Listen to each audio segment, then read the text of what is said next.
নমস্কার, আমি মৌসুমি। কেমন আছেন আপনারা সবাই? আশা করি সবাই খুব ভালো আছেন এবং সুস্থ আছেন। যে যেখান থেকে আমার ভিডিওটা দেখছেন, বড়োদেরকে প্রণাম আর ছোটোদেরকে অনেক ভালোবাসা জানিয়ে আমি আমার আজকের ভিডিও শুরু করছি। মাঝে মাঝে ঘুরতে যেতে কার না ভালো লাগে বলুন? ছোট থেকে বড় সকলেরই ইচ্ছা করে মাঝে মাঝে একটু বাইরে যেতে, একটু হাওয়া বদলাতে। তো আমার সোনা বাবাও আজ ভীষণ খুশি, কারণ আজ আমরা সপরিবারে বেড়াতে বেরিয়েছি। আর সেই জায়গাটা কোথায় জানেন? সেই জায়গাটা হচ্ছে মায়াপুর। আমার সোনা বাবার এই প্রথম মায়াপুর দর্শন। তবে আমরা বাড়ি থেকে বেরিয়ে প্রথমেই মায়াপুরে যাব না, প্রথমে যাব আমাদের গুরুদেবের আশ্রম। এই যে চলে এসেছি আমরা গুরুদেবের আশ্রমে। আমরা বাড়ি থেকে বেরিয়েছিলাম 7:30টার সময়, আর 9:30 নাগাদ আমরা এখানে পৌঁছে গেছি। তারপর গঙ্গা স্নান সেরে এবার যাচ্ছি মন্দিরে। গঙ্গার পাশেই এই আশ্রমটি। আর এই আশ্রমটি যে এখানে অবস্থিত, এই যে জায়গাটি এত সুন্দর, দেখলেই যেন একদম মন প্রাণ জুড়িয়ে যায়। আর এখানে এলে যেন একটা আলাদা শান্তি।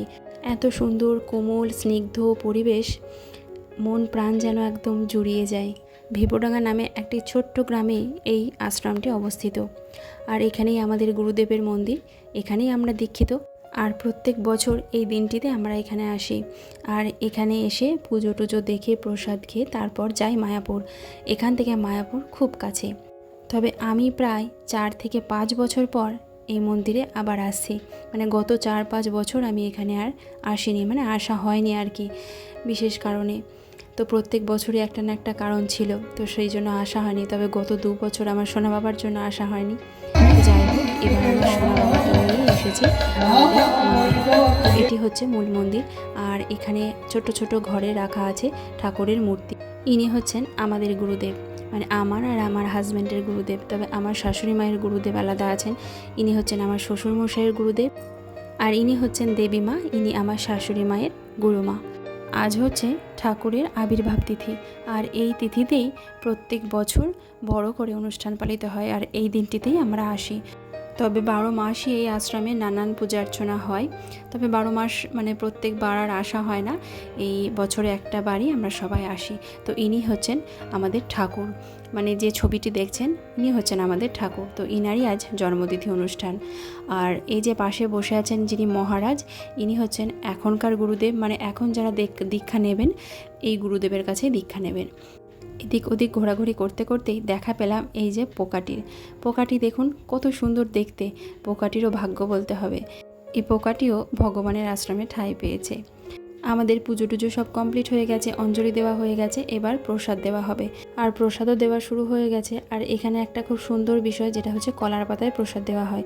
এখানে মানে ঠাকুরের আশ্রমে প্রচুর কলা গাছ আছে, আর সেই কলা গাছে সেই কলা পাতাতেই প্রসাদ দেওয়া হয়। এখানে কোনো শাল পাতা ব্যবহার করা হয় না। আর এই যে দেখছেন এখানে খিচুড়ি রান্না করা হচ্ছে। তো আমি তো আমার সোনা বাবার জন্য সমস্ত খাবার বেঁধেই নিয়ে এসেছি, কিন্তু এখানকার প্রসাদ যেহেতু, তাই এই খিচুড়ি ওকে দুপুরবেলায় একটু খাইয়েছিলাম। ও বেশি খায়নি, 2 থেকে 3 চামচ মতো এই প্রসাদই খাইয়েছি। আর সবাই খেতে বসেছে, আমি আর আমার হাজব্যান্ড আছি আমার সোনা বাবাকে নিয়ে। সবার খাওয়া হবে, তারপরে আমরা খেতে বসবো। আর আমার কাকা শ্বশুরও খেতে বসেননি, কারণ উনি মাটিতে বসতে পারেন না, ওনার জন্য চেয়ার টেবিলে প্রসাদ দেওয়া হবে। তাছাড়া সবাই বসেছে, আমার বাবা এসেছে, আমার কাকিমা শাশুড়ি, আমার শাশুড়ি মা, আমার মেয়ে, আমার যা, ভাসুর, দেওর সবাই এসেছে। তো সবাই খেতে বসেছে, আর আমরা আছি। ওদের সবার খাওয়া হবে, তারপর আমার সোনা বাবাকে নেবে ওরা, তারপর আমরা খেতে বসবো। আর আজকে গরমটাও প্রচুর পড়েছে জানেন তো, চারিদিকে রোদ্রের তাপ, আর এতটাই গরম পড়েছে ফ্যান ছাড়া একটুও দাঁড়ানো যাচ্ছে না। তাই যেখানে ফ্যান আছে সেখানেই আমার সোনা বাবাকে নিয়ে বসছি।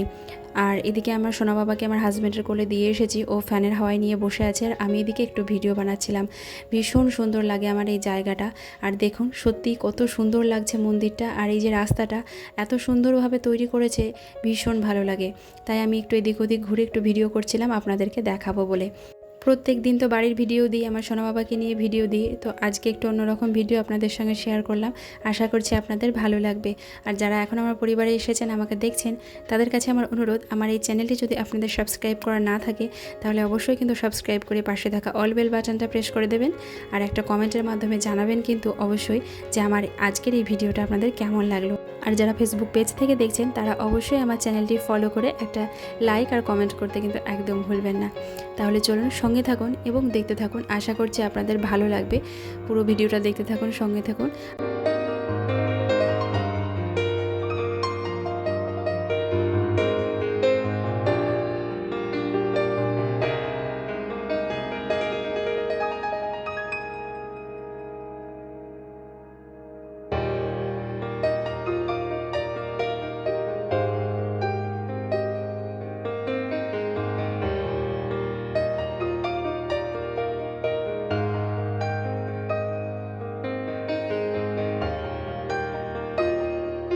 এবার আমরা খেতে বসেছি।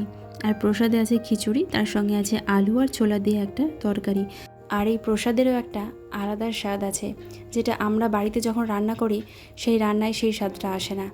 আসলে প্রসাদের একটা আলাদাই মহিমা আছে, তাই আমরা যখন নিজে রান্না করি তখন সেই স্বাদটা আসে না। এখন বাজে প্রায় 2:30, আর আমার সোনা বাবাকেও একটু খিচুড়ি খাইয়ে দিয়েছি, আর এবার আমরাও খেয়ে নিচ্ছি। খিদেও পেয়েছে প্রচণ্ড, চলুন তাড়াতাড়ি খেয়ে নিই। শেষ পাতে আবার একটু পায়েসও আছে। এবার আমরা বেরিয়ে পড়েছি মায়াপুরের উদ্দেশ্যে। আশ্রম থেকে বেরিয়ে যেই গাড়িতে উঠে রওনা দিয়েছি, আর সেই শুরু হয়েছে বৃষ্টি। কি সুন্দর পরিবেশটা লাগছে দেখুন, চারিদিকে সবুজে ঘেরা প্রকৃতির মাঝে কালো মেঘ, আর সেই সঙ্গে হচ্ছে টুকটাক বৃষ্টি। প্রকৃতির এই অপরূপ দৃশ্য উপভোগ করতে করতে চলে এলাম মায়াপুর। এখানে এসে দেখি মেঘ বা বৃষ্টির কোনোই বালাই নেই। সূর্যি মামা একদম জাঁকিয়ে বসেছে রাধা গোবিন্দের মাথার ওপরে। গাড়ি থেকে নেমেই সবাই মিলে একটু চা খেয়ে নিলাম। এবার এখানে একটু বসবো, ঘোরাঘুরি করব, তারপর রাধা গোবিন্দের আরতি দেখে এখান থেকে রওনা দেব। চলুন আপনারাও সঙ্গে থাকুন এবং দেখতে থাকুন। আর আমার সোনা বাবা তো ভীষণ খুশি। গাড়িতে আস্তে আস্তে আমার সোনা বাবা একটু ঘুমিয়েও নিয়েছে, আর গাড়িতে কোলের মধ্যে ঘুমিয়ে পড়েছিল, আর ওর জামাটা একদম ভিজে গেছে। তো সামনে গিয়ে এক জায়গায় বসে ওকে জামাটা চেঞ্জ করিয়ে দেব, মানে জামাটা তো খোলাই আছে, আর একটা জামা পরিয়ে দেবো এবং প্যান্টটা চেঞ্জ করে দেবো, ড্রাইপারটা চেঞ্জ করে দেবো। আমার সোনা বাবার এই প্রথম মায়াপুর দর্শন। সারাটা দিন এত গরমে ঘোরাঘুরির ফলে আমাদের এনার্জি নষ্ট হয়ে গেলেও আমার সোনা বাবা কিন্তু একদম ফুল এনার্জি নিয়ে চলেছে। ওকে একটু কোল থেকে নামিয়ে দিলেই ও এদিক ওদিক ছুটে চলেছে। তবে আমার একটা ভুল হয়ে গেছে, আমি বাড়ি থেকে ওর জুতোগুলো আনতে ভুলে গেছি, তাই ওকে মাটিতে নামাতে পারছি না। সেরকম জায়গা দেখেই ওকে নামাতে হচ্ছে। তো এখানে আমরা একটু বসেছিলাম এই গাছের তলায়। হ্যাঁ, এই দোসা হবে, গরম গরম দোসা হবে, মশলা দোসা।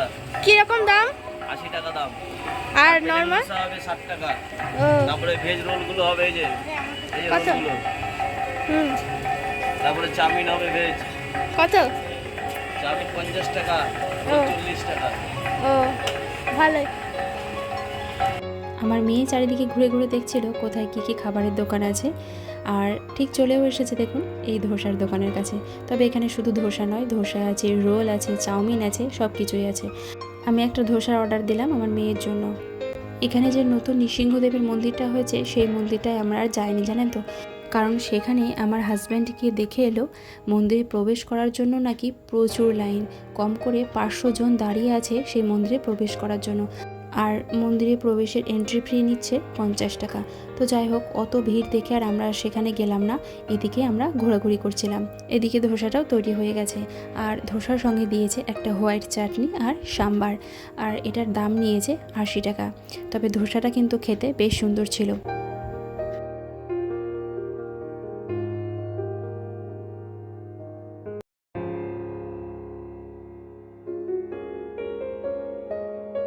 আর আমার সোনা বাবার ড্রেসটাও আমি চেঞ্জ করিয়ে দিয়েছি, আর আমার সোনা বাবা দেখুন দি ভাইয়ের সঙ্গে ধোসা খাচ্ছে।